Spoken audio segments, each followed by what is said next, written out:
এখানেই শেষ নয়, ওয়াইকাদা আহলাহু, এই শেষ দশকে তার পরিবারের সদস্যদেরকে জাগায় দিতেন। সুবহানাল্লাহ।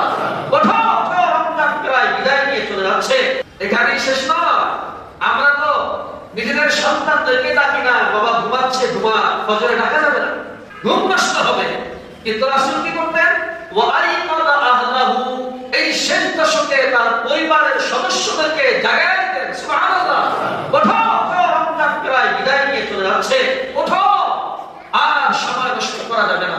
যা হয়েছে হয়েছে, রহমতের দশক চলে গেল, মাগফিরাতের দশক চলে গেল, হয়তোবা ত্রুটি বিচ্যুতি হয়েছে, সাবধান, এই শেষ দশক যেন হেলায় খেলায় নষ্ট না হয়ে যায়। নিজেও ইবাদত করতেন, নিজের পরিবারদেরকেও জাগিয়ে দিতেন। মুহতারাম হাজিরিন, জীবনে অনেক রাত জেগেছি, কিন্তু তাহাজ্জুদের কারণে হয়তো জাগা হয়নি। এক জেলা থেকে আরেক জেলায় যাচ্ছি, এক শহর থেকে আরেক শহরে যাচ্ছি, গাড়িতে বসে ঘুম আসে না, এরকম রাত জাগা হয়েছে না নিজের জীবনে?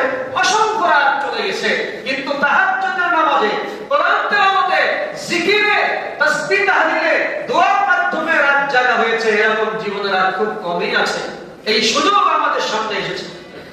রাসূল যেখানে সারা রাত জেগে জেগে ইবাদত করেছেন, নিজের পা মোবারক ফুলে যেত, অথচ তার জিন্দেগিতে কোনো গুনার ছিটা ফোঁটাও ছিল না, গুনার কোনো নাম বন্ধই ছিল না।